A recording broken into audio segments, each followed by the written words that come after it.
everybody, welcome back to another lesson in my level 3 beginner piano course.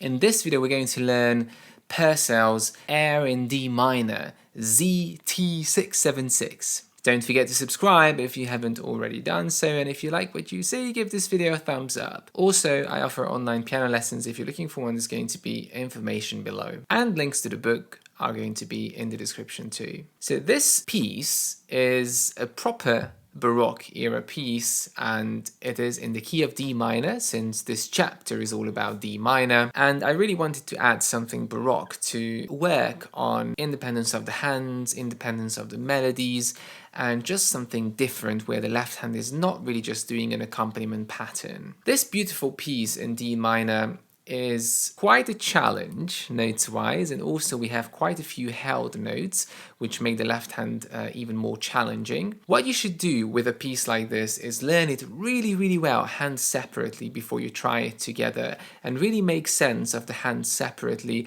and solidify the fingering hands separately. As you can see, the left hand melody is living its own life, so it needs a very solid fingering in order to be able to move through the notes without any hiccups. Now, regarding articulation and dynamics and also tempo, none of these were in the original score, so I did not want to add my own into the sheet music and force my own style onto all of you trying to learn this piece, but I'm going to give you some guidance, and then you'll be able to decide for yourself what you'd like to follow. So speed-wise, we can go at a nice medium speed. It's an air, it's not a dance, and it's also not something extremely slow, but you have quite a lot of freedom with speed. You can go or something slightly more upbeat. All of them are appropriate as long as you can create a nice musical effect. Regarding dynamics, again, you are welcome to add your own. Follow where the melody is going, what are the musical ideas doing. To me, it seems like the introduction should be slightly quieter, and when we move to the F major section in bar 9, where we go to the relative major, I would do a louder section there, and as we approach this beautiful ending, a big crescendo, since the melody is rising higher and higher. But again, this is just my interpretation of the music. It's something for you to start off with if you don't know where to start. And articulation-wise, I really want to talk about this. There's so many ways to play these Baroque era melodies, and I chose to break my patterns into a quarter note and then the 2 eighth notes connected to the quarter note. So just to show you, the first bar is obviously repeated many times, the pattern in the first bar, and we've got a quarter note, 2 eighth notes, and a quarter note. There are no staccatos and no slurs, so it's completely up to you how you approach the articulation. You could think of it as a 1 bar phrase, so lifting up at the end of every bar and connecting all the notes in the bar, or you could do what I did, so a firm first note, lift up, and then connect. Almost like a question and an answer. Again, there's no right or wrong, you can go with whichever you want, and the same applies to the left hand. You could play these notes detached, or you could play them legato. Whichever musical effect you feel more drawn to or more appropriate to your own taste. Now let's have a look at the notes. We talked enough about expression. So obviously we're in D minor, so every B is going to be B flat, and I'm going to play through the first 2 lines of the right hand, which is in D minor. So we are in 3/4, so 3 quarter note beats in every bar, and the rhythm is very simple: ta, ti, ti, ta, 1 and 2 and 3, and so 2 eighth notes in the middle. We're going to start 3 on the D, 1 and 2 and 3, and jumping up to the A, 1 and 2 and 3, and 1 and 2 and 3, and 1, 2, 3. And that's the end of the first long phrase. Now it's obviously made up of shorter phrases, but as you can see, in every bar we need to change position, and that's why I said fingering is really important to solidify right at the start. You don't need to go exactly what I have in the book, but it's a good starting point again. Bar 5, back to D. 1 and 2 and 3, and 1 and 2 and 3, and 1 and 2 and 3, and 1, 2, 3. So number 2 on the C sharp and finishing on the D. The left hand is a little bit more interesting. We have all these C sharps, which show us that it's a harmonic minor scale. And also we have quite a lot of held notes. Already in bar 1, you can see that the bottom D has to be held for 3 beats until the end of the bar while we play the top 2 notes. So 1, 2, 3. So making sure you hold down that D in the bottom. 1, 2, 3. 1, 2, 3. 1, 2, 3. 1, 2, 3. 1, 2, 3. 1, 2, 3. 1, 2, 3. 1, 2, 3. So again, lots of finger number changes. Make sure you follow either the book or your own version of it.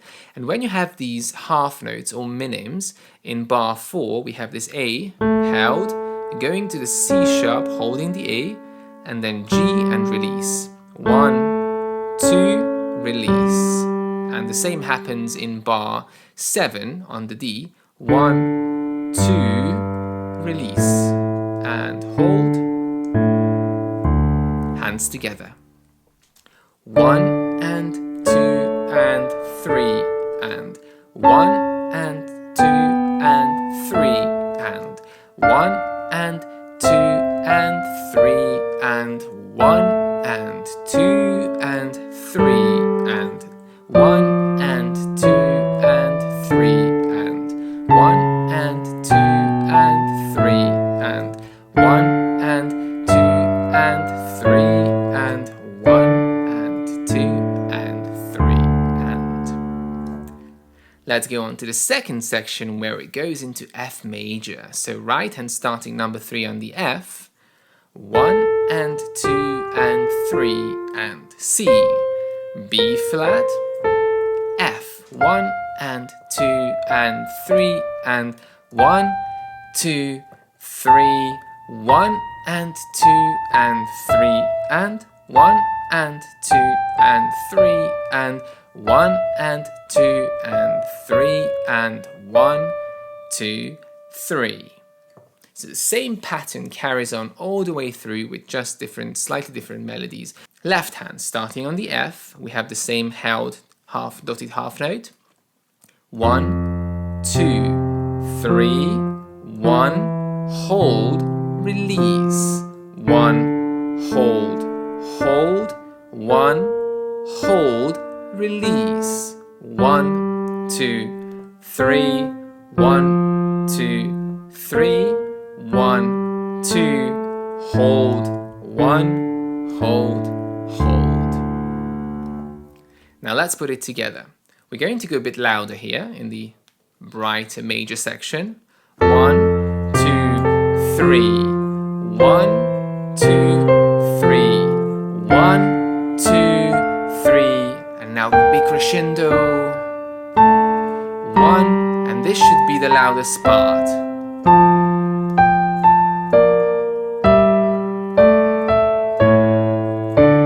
And quieting down for the very final bar.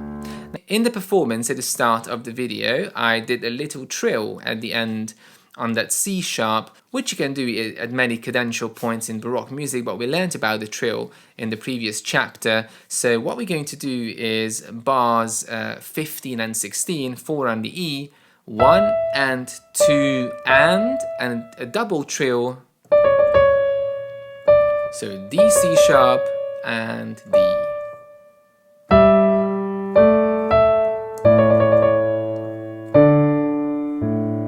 Just to ornament it a bit. It's almost expected to add some ornamentation to Baroque era keyboard music. It was very common in those days to ornament the music, and it was up to the performer. Obviously there were some kind of conventions and traditions, but the sheet music was kind of a rough frame of what the music was supposed to like, and there was a lot more freedom that the performer had when playing these pieces. So final thoughts on this very short but difficult piece. Really learn it hand separately with the correct finger numbers. Decide where you want to be legato, where you want to be staccato. Make sure you know it fluently before putting it hands together, and watch out for the held notes in the left hand. And when you can play it hands together fairly well and evenly, add some dynamics and try to make sense of the music and add dynamics accordingly and some expressive signs, and feel free to add some more trills here and there if you feel they make the piece nicer.